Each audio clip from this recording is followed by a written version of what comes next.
শুভ সকাল বন্ধুরা। আজ 17 সেপ্টেম্বর বুধবার।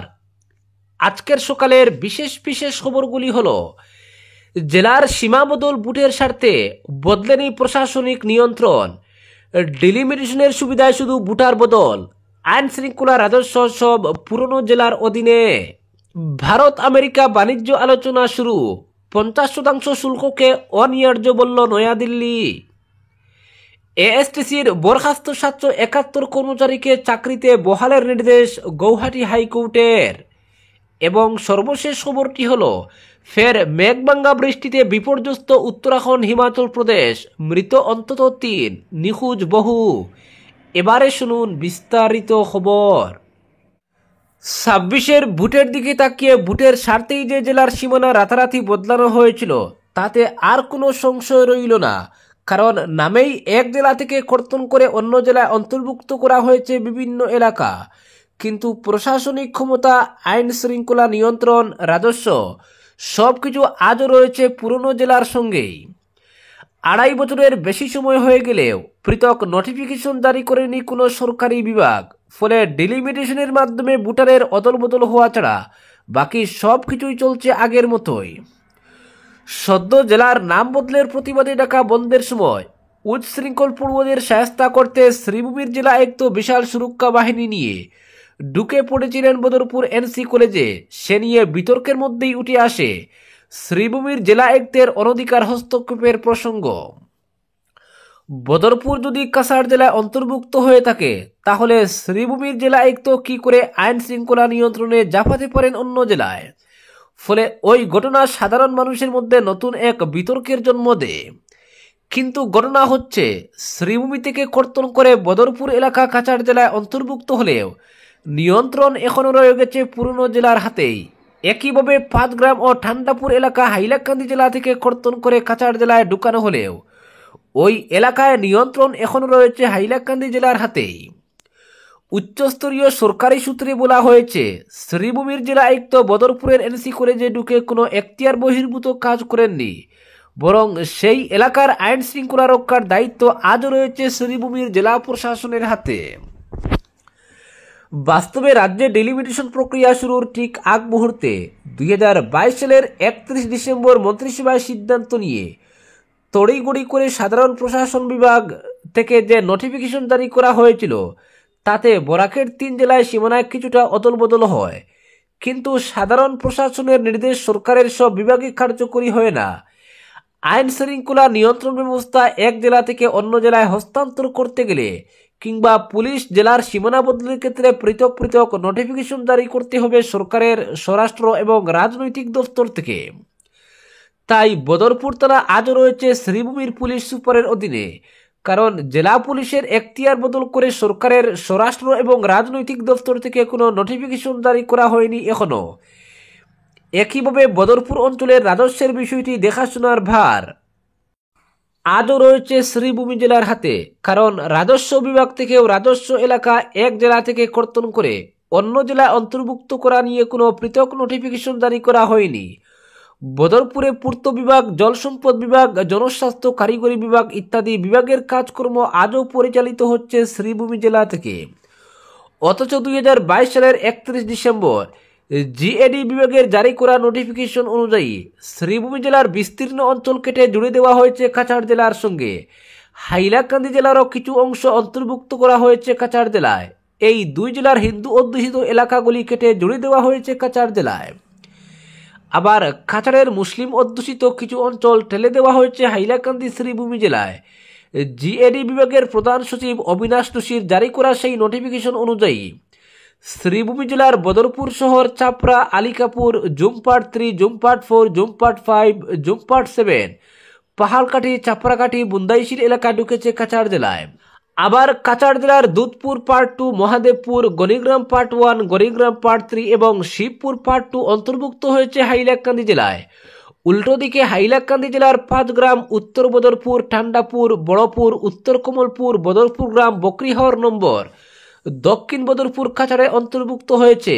তাছাড়া পারস্পরিক বদলির ভিত্তিতে কাছাড় জেলার মাধবপুর, নিজ Hatikhuwa part 1, Hatinagar part 2, Hatinagar part 3, Chandinagar part 2, টুকের গ্রাম চণ্ডীনগর পার্ট 1, লাঠিমারা, নাজাদপুর, করইকান্দি পার্ট 2, লোহামালী ইত্যাদি অঞ্চল অন্তর্ভুক্ত হয়েছে শ্রীভূমি জেলায়। কিন্তু জেলার সীমানা বদল করে এক বিধানসভা কেন্দ্রের ভোটারদের অন্য বিধানসভা কেন্দ্রে নিয়ে যাওয়া ছাড়া আর কিছুই করা হয়নি। এতে শাসক দলের জন্য বিধানসভা কেন্দ্রগুলিতে জয়ের পথ সুগম হয়েছে। তাই ডিলিমিটেশনের পর মুখ্যমন্ত্রী নিজেই দাবি করেছিলেন, খিলঞ্জিয়া হিন্দুদের জন্য সুরক্ষিত হয়েছে রাজ্যের 105টি বিধানসভা কেন্দ্র। কিন্তু সাধারণ মানুষের কোনো লাভ হয়নি এতে, কারণ প্রশাসনিক ক্ষমতা থেকে শুরু করে যাবতীয় সব কিছু রয়েছে পুরনো জেলার হাতেই। প্রশাসনিক ক্ষমতা বদলের কোনো উদ্যোগ আজ অবধি নেয়নি রাজ্য সরকার। তাই শ্রীভূমির ভোটারদের কাছাড়ে নিয়ে গিয়ে শাসক দলের জয়ের প্রতি শুধু মসৃণ করা হয়েছে, আর কিছুই হয়নি। পরবর্তী খবরটি হলো, নয়াদিল্লিতে শুরু হয়েছে ভারত ও মার্কিন যুক্তরাষ্ট্রের মধ্যে বহুল প্রতীক্ষিত বাণিজ্য আলোচনা। মার্কিন যুক্তরাষ্ট্রের 50% শুল্ক আরোপের জেরে রফতানিকারকদের মধ্যে যে অনিশ্চয়তা তৈরি হয়েছে তা দূর করতেই এই আলোচনা। মঙ্গলবার এক সরকারি সূত্রে জানানো হয়, দুই দেশের শীর্ষস্তরের কর্মকর্তারা আলোচনায় বসেছেন। মার্কিন প্রতিনিধি দলের নেতৃত্বে রয়েছেন ব্র্যান্ডন লিঞ্চ, যিনি দক্ষিণ ও মধ্য এশিয়ার জন্য মার্কিন সহকারী বাণিজ্য প্রতিনিধি। ভারতের তরফে নেতৃত্ব দিচ্ছেন বাণিজ্য মন্ত্রকের বিশেষ সচিব রাজেশ আগরওয়াল। সোমবার রাতে ভারতে পৌঁছান লিঞ্চ। মঙ্গলবার দিনভর আলোচনা হয়। এই সফর অত্যন্ত তাৎপর্যপূর্ণ, কারণ এটি সেই প্রথম উচ্চ পর্যায়ের মার্কিন সফর যা এসেছে ভারতের উপর 25% শুল্ক এবং অতিরিক্ত 25% জরিমানা আরোপের পর। এই শাস্তিমূলক শুল্ক আরোপ করা হয়েছিল রাশিয়া থেকে অপরিশোধিত তেল কেনার কারণে। ভারত এই 50% শুল্ককে অনিবার্য ও অগ্রহণযোগ্য বলে অভিহিত করেছে। ফেব্রুয়ারিতে দুই দেশের শীর্ষ নেতৃত্ব দ্বিপাক্ষিক বাণিজ্য চুক্তি নিয়ে আলোচনা শুরু করার নির্দেশ দিয়েছিলেন। 2025 সালের শরৎকালে প্রথম ধাপের চুক্তি সম্পন্ন করার পরিকল্পনা রয়েছে। ইতিমধ্যে 5 দফা আলোচনা হয়েছে, তবে ষষ্ঠ দফার আলোচনা, যা 25 থেকে 29 আগস্ট হওয়ার কথা ছিল, তা উচ্চ শুল্কের কারণে স্থগিত হয়ে যায়। বাণিজ্য মন্ত্রকের এক সিনিয়র আধিকারিক জানিয়েছেন, লিঞ্চ ও ভারতীয় প্রতিনিধিদের মধ্যে এই বৈঠককে ষষ্ঠ দফার আলোচনা হিসেবে দেখা উচিত নয়, বরং এটি তার পূর্ব প্রস্তুতি। তিনি আরও জানান, ভার্চুয়াল মাধ্যমে সাপ্তাহিক ভিত্তিতে দুই দেশের মধ্যে আলোচনা চলছে। এই বৈঠক এমন সময় অনুষ্ঠিত হচ্ছে যখন প্রধানমন্ত্রী নরেন্দ্র মোদী কিছুদিন আগে মার্কিন প্রেসিডেন্ট ডোনাল্ড ট্রাম্পের ভারত মার্কিন বাণিজ্য সম্পর্ক নিয়ে ইতিবাচক মন্তব্যের প্রতি উষ্ণ প্রতিক্রিয়া জানিয়েছেন। রাশিয়ার তেল কেনা নিয়ে ভারতের অবস্থান স্পষ্ট। দেশের জাতীয় স্বার্থ ও বাজারের গতি প্রকৃতি অনুযায়ী জ্বালানি সংগ্রহ করা হচ্ছে। সরকার বারবার জানিয়েছে, কৃষক, দুগ্ধ উৎপাদক এবং ক্ষুদ্র ও মাঝারি শিল্পের স্বার্থ রক্ষা করেই সব বাণিজ্য চুক্তি হবে। এই আলোচনার ফলাফল আগামী দিনে ভারত মার্কিন বাণিজ্য সম্পর্কে নতুন দিশা দেখাতে পারে। পরবর্তী খবরটি হলো, এএসটিসির বরখাস্ত 771 কর্মচারীকে চাকরিতে বহালের নির্দেশ হাইকোর্টের।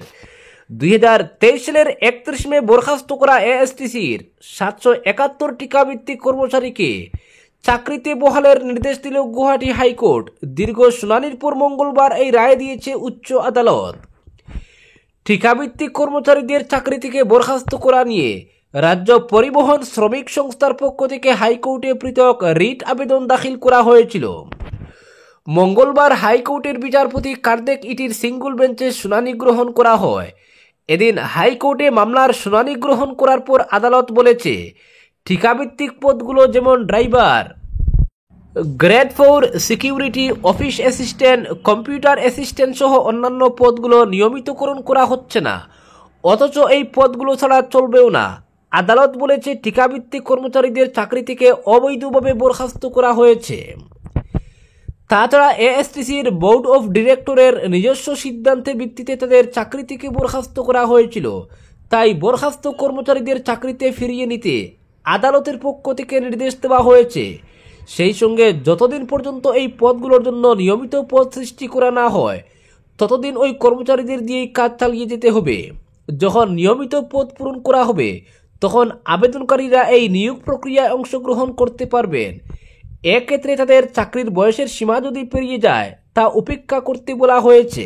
উল্লেখ্য, এএসটিসির বোর্ড অফ ডিরেক্টরের সিদ্ধান্ত অনুযায়ী 2013 থেকে 20 সাল পর্যন্ত পরিবহন বিভাগে ঠিকাভিত্তিক কর্মচারীদের নিয়োগ করা হয়েছিল। তাদের সম্পূর্ণ নিয়ম নীতি মেনে সাক্ষাৎকারের মাধ্যমে নিয়োগ করা হয়। পরবর্তী সময়ে সারা আসামে মোট 771 জন ঠিকাভিত্তিক কর্মচারীকে 2023 সালের 20 মে চাকরি থেকে বরখাস্ত করা হয়। 771 জন ঠিকাভিত্তিক কর্মচারীর মধ্যে 21 ধরনের পোস্ট ছিল। পরবর্তী খবরটি হলো, ফের মেঘভাঙ্গা বৃষ্টিতে বিপর্যস্ত উত্তরাখণ্ড এবং হিমাচল প্রদেশ। হিমাচলে মৃত 3, নিখোঁজ অনেক। অন্যদিকে উত্তরাখণ্ডেও নিখোঁজ 3। দুই রাজ্যেই ভেসে গিয়েছে বহু ঘরবাড়ি, দোকান ও গাড়ি। উত্তরাখণ্ডের পরিস্থিতি জানতে রাজ্যের মুখ্যমন্ত্রী পুষ্কর সিং ধামিকে ফোন করেন প্রধানমন্ত্রী নরেন্দ্র মোদী এবং স্বরাষ্ট্রমন্ত্রী অমিত শাহ। জানা গিয়েছে সোমবার গভীর রাতে হিমাচলের মান্ডি জেলার ধরমপুর শহরে মেঘভাঙ্গা বৃষ্টি শুরু হয়। এরপর মঙ্গলবার ভোর থেকে শুরু হয় ধসনামা। এর ফলে ভেসে যায় অনেক ঘরবাড়ি। স্থানীয় সূত্রে জানা গিয়েছে, প্রবল বৃষ্টির জেরে জলের তলায় ভেসে গিয়েছে ধরমপুর বাসস্ট্যান্ডে দাঁড়িয়ে থাকা বেশ কয়েকটি বাস। কাদা স্রোতে ডুবে গিয়েছে 15টি গাড়ি। এছাড়া এই বিপর্যয়ের কারণে হিমাচলের 3টি জাতীয় সড়ক আপাতত বন্ধ। এছাড়াও রাজ্যের 493টি ছোট এবং মাঝারি রাস্তায় যান চলাচল বিপর্যস্ত হয়েছে। অন্যদিকে মঙ্গলবার ভোরে দেরাদুনে সহস্রধারায় প্রবল বর্ষণ শুরু হয়। জলের তলায় ভেঙে যায় বেশ কয়েকটি বাড়ি, দোকানঘর এবং দাঁড়িয়ে থাকা গাড়িও। শেষ পর্যন্ত পাওয়া খবর অনুযায়ী নিখোঁজ 3 জন। ভারী বৃষ্টির সতর্কতা থাকায় দেরাদুনে সমস্ত স্কুল বন্ধ রাখার কথা ঘোষণা করেছে প্রশাসন। দুই রাজ্যই ইতিমধ্যে উদ্ধার কাজে নেমেছে জাতীয় বিপর্যয় মোকাবিলা দল এবং রাজ্য বিপর্যয় মোকাবিলা দল। বিপর্যস্ত এলাকাগুলি থেকে বাসিন্দাদের নিরাপদ স্থানে সরানোর কাজ চলছে। উল্লেখ্য, চলতি বছর বর্ষার মরশুমে বারবার বিপর্যয়ের মুখে পড়ছে হিমাচল প্রদেশ ও উত্তরাখণ্ড। আবহাওয়া দফতর জানিয়েছে, চলতি বছরের বর্ষায় হিমাচলে স্বাভাবিকের তুলনায় 43% বেশি বৃষ্টি হয়েছে। আজকের বিশেষ সংবাদ এখানেই সমাপ্ত।